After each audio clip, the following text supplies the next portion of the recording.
Some secrets never truly fade. They linger like shadows, creeping into the edges of your perfect life, waiting for the right moment to strike. I thought I had locked mine away forever, buried it deep within the past. But no matter how hard I tried to forget, it was always there, a ghost whispering in the dark. It all started before I got married, back when I was still engaged to Leo, the man I believed was my future, my stability, my safe haven. He was everything a woman could want: kind, responsible, and deeply in love with me. I should have been happy. I should have felt lucky. But life has a cruel way of twisting fate. Then there was Adrian, Leo's younger brother. At first, he was nothing more than family by association, a younger sibling who always stood in Leo's shadow. He was different from his brother in every possible way. Where Leo was calm and composed, Adrian was reckless and unpredictable. He had a fire in his eyes, a confidence that made people take notice. He was the kind of person who lived on impulse, and maybe that's what drew me in. It started subtly. Harmless glances, stolen moments, conversations that lasted a little too long. I told myself it was nothing, just a natural closeness since we were going to be family. But deep down, I knew better.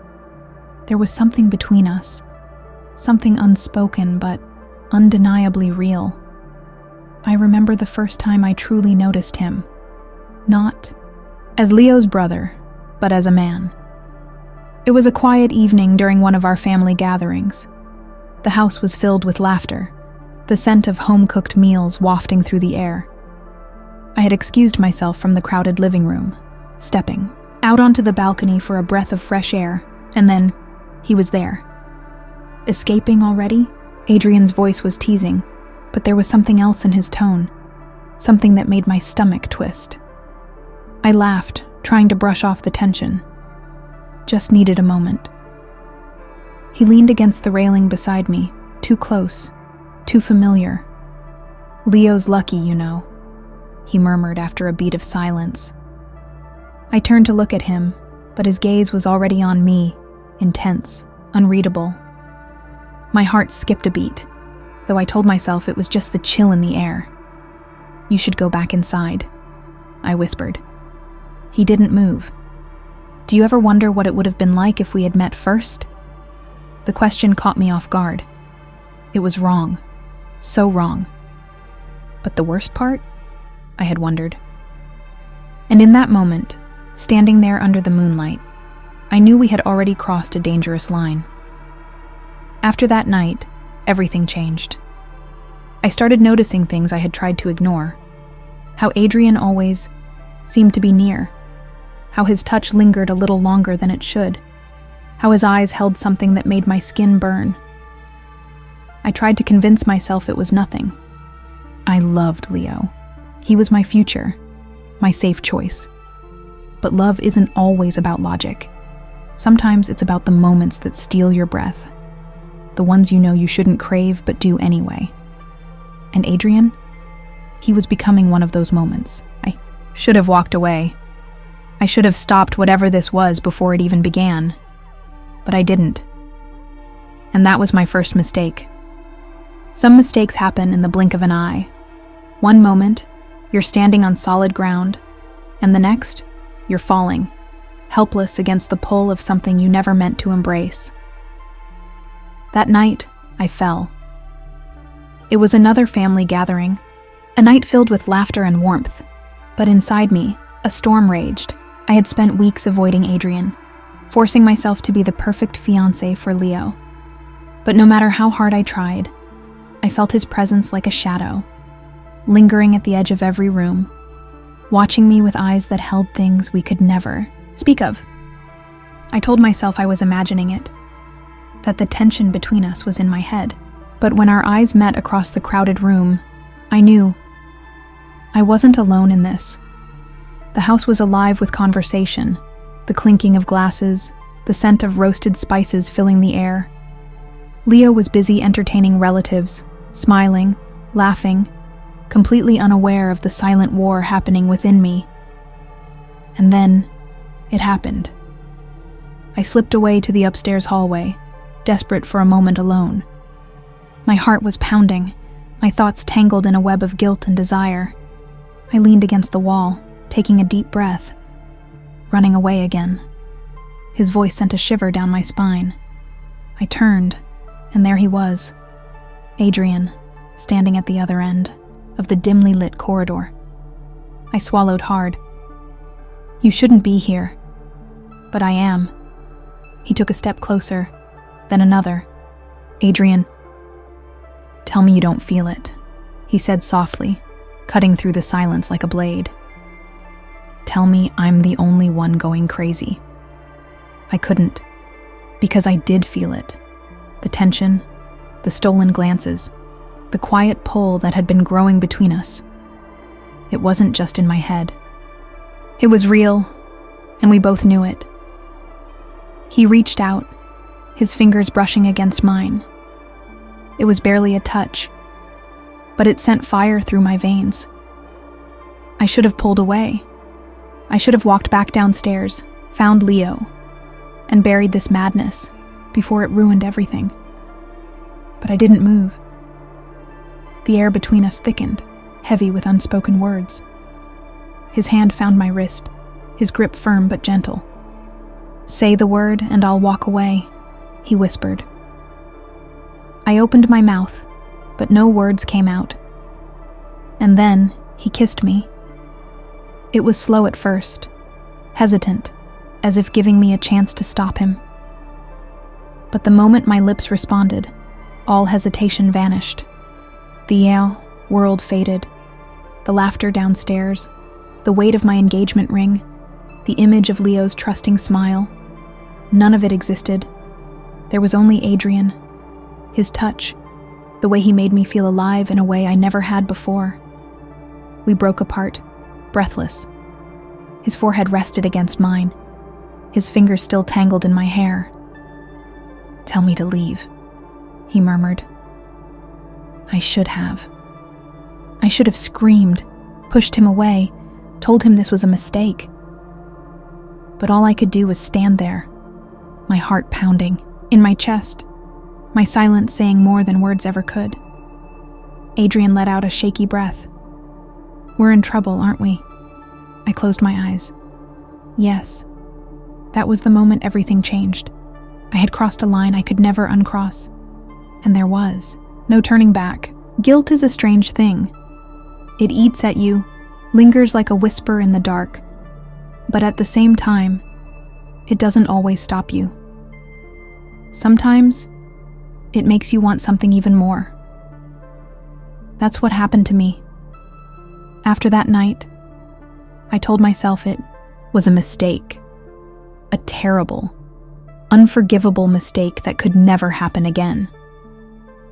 I stayed close to Leo, held his hand tighter, smiled more, tried to convince myself that I was happy. But the truth? I was lying to myself, because the moment Adrian walked into the room, my heart betrayed me. I avoided him at first, afraid of what would happen if we were left alone again. But Adrian wasn't willing to pretend. He wasn't willing to let it be a mistake. Days passed, then weeks. We never spoke about that night. But the silence between us was louder than words. Every time I felt his eyes on me, my skin burned. Every time he walked past me, I felt the ghost of his touch. And every time he spoke to me, his voice carried an unspoken promise. I was drowning in guilt, yet I craved him. One evening, Leo and I were at his parents' house for dinner. Everything felt normal. Conversations, laughter, the warmth of a family gathered together. But beneath the surface, I was breaking. I excused myself, stepping outside for some air. The cool breeze did nothing to calm my nerves. I knew I had to bury this before it destroyed everything. But then I heard footsteps behind me. "You can't keep running," Adrian said, his voice low. I turned, my heart hammering in my chest. "We can't do this, Adrian." His jaw tightened. "Then why are you shaking?" I had no answer. Because he was right. My body betrayed every lie I wanted to tell. "Tell me the truth," he said, stepping closer. "If you really don't feel anything, I'll walk away right now. Forever." My lips parted, but the words wouldn't come, because I couldn't say it. I couldn't tell him I felt nothing when he was the only thing I thought about. He reached out, his fingers brushing against my wrist, sending fire through my veins. "Do you love him?" he asked, his voice barely above a whisper. "Leo, the man who had given me everything, the man who loved me more than anyone ever had." I swallowed hard. "I do." Adrian's hand dropped to his side, his face unreadable. "And me?" My throat tightened. "I don't know," I whispered, but we both knew that was a lie. He exhaled, running a hand through his hair. "We're going to destroy each other, aren't we?" I bit my lip, feeling tears sting my eyes. "We already are." And yet, I couldn't stop.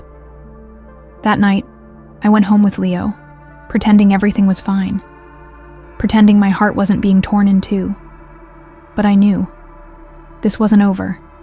It was only the beginning. Loving two people at the same time is like standing at the edge of a cliff. You know you're going to fall, but you don't know which way. For weeks, I tried to silence the feelings tearing me apart. I convinced myself I could be the perfect fiancé to Leo while pretending Adrian was nothing more than my future brother-in-law. But love, real, messy, uncontrollable love, doesn't disappear just because you want it to. And Adrian wasn't willing to let me forget. He wasn't loud about it. He didn't beg or force me to choose, but he was always there. A glance from across the room, a lingering touch when no one was watching, a quiet moment stolen in the chaos of family gatherings. Every time I saw him, my resolve cracked a little more. Then, everything unraveled. It was late one evening. Leo and I had gone to visit his parents, as we always did. The house was filled with laughter, warmth, everything that should have made me feel safe. But my heart was restless. Leo had stepped outside with his father, discussing wedding plans. I sat alone in the living room, pretending to listen to his mother talk about flowers and table settings, nodding in all the right places while my thoughts drifted. Then, I felt it. A presence. A shift in the air. I looked up, and there he was. Adrian. His gaze locked onto mine from across the room. The moment stretched between us, long and silent. His eyes asked a question I wasn't ready to answer. I stood abruptly, muttering an excuse, as I walked down the hallway, needing space to breathe. But before I could escape, a hand wrapped gently around my wrist. "Stop running," Adrian murmured. I closed my eyes, my heart pounding. "We can't do this." "But we are," he said softly. "Every time you look at me, you know it." My hands trembled. "Leo loves me." "I know," he whispered. "But do you love him the way you love me?" Tears burned in my eyes. I hated him for asking. I hated him for making me face the truth I had been trying so hard to ignore. Because no matter how much I loved Leo, my heart belonged to someone else. I pulled away, shaking my head. "This has to stop, before we destroy everything." Adrian's jaw clenched. "Then tell me you don't love me. Say it, and I swear I'll never come near you again." The words were on the tip of my tongue, but I couldn't say them, because they would have been a lie. A heavy silence fell between us, thick with everything we felt but couldn't have. And then, the worst thing happened. "What's going on?" Leo's voice. My heart stopped. I turned slowly, my breath catching in my throat. He stood at the end of the hallway, his expression unreadable. But his eyes, they were dark, searching, and full of something that sent fear straight through me. "I asked you a question," he said, his voice quiet but firm. I opened my mouth to speak, but Adrian beat me to it. "Nothing," he said quickly. "We were just talking." Leo's gaze flickered between us. "Just talking?" I forced a smile, praying it looked real. "Of course. What else would it be?" Leo studied me for a long moment. Then finally he nodded. But the look in his eyes told me everything. He didn't believe me. And in that moment, I knew. This was the beginning of the end. Because secrets never stay buried forever. And mine was about to come crashing down. Some secrets destroy you slowly. They linger, buried beneath smiles and stolen moments, until one day, they explode, leaving nothing but ruins behind. I had spent weeks pretending to be the perfect fiancé, pretending my love for Leo was enough, pretending that Adrian wasn't the ghost haunting my every thought. But pretending doesn't make the truth disappear, and the truth always finds a way to escape. The night, everything shattered. It happened 2 weeks before my wedding. Leo had been acting strange, quieter, distant. At first, I thought it was the stress of the wedding, but deep down, a terrible feeling gnawed at me. Something was wrong. Then one evening, I walked into Leo's apartment to find him sitting at the kitchen table, his hands gripping a letter. His face was pale, his jaw clenched. My stomach twisted. "What's that?" I asked, my voice barely above a whisper. He looked up, his eyes colder than I had ever seen them. Then, without a word, he tossed the letter onto the table. I recognized the handwriting immediately, Adrian's. My hands shook as I picked it up, scanning the words I was never meant to see. "I know I should have stayed away. I know she belongs to you, but I can't lie anymore. I love her, Leo. I always have. And I think she loves me too." My breath caught in my throat. My legs felt weak. This was it. Leo knew. I looked up, my vision blurred with panic. "Leo, is it true?" His voice was hoarse, full of something I couldn't bear to face. I wanted to lie. I wanted to tell him Adrian was wrong, that nothing ever happened, that my heart had only ever belonged to him. But I couldn't. Because after all the lies, all the secrets, I owed him the truth. Tears slipped down my cheeks. I never meant for it to happen. Leo let out a shaky breath, his hands trembling as he ran them through his hair. "You were going to marry me," he whispered. "And all this time, you were in love with my brother?" The pain in his voice shattered me. "I love you, Leo," I cried. "I do. But you love him more." His voice cracked. I didn't answer. I didn't need to. Silence stretched between us, heavy and suffocating.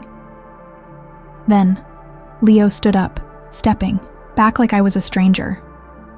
Like he didn't know me anymore.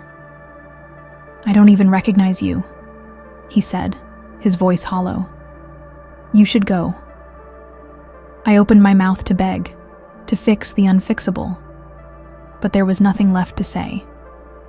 So I left. And just like that, my wedding, my relationship, my entire future was gone. The aftermath, Adrian tried to reach me. He called. He showed up at my door, but I couldn't face him, because in the end, love hadn't won. It had destroyed everything. Leo never spoke to me again. The family I was supposed to be a part of turned their backs on me. And Adrian? He left. Moved away, disappeared. Maybe it was guilt, maybe it was heartbreak. Maybe he finally realized that some loves are never meant to be. For years, I lived with the weight of my choices, the what-ifs, the regrets. And now, every time I see a wedding dress, every time I hear vows being exchanged, I wonder, what if I had chosen differently? What if I had never crossed that line? Would I be happy now? Or was I always destined to lose? Some mistakes you never recover from. And this was mine. Watch till the end to uncover more gripping stories like this.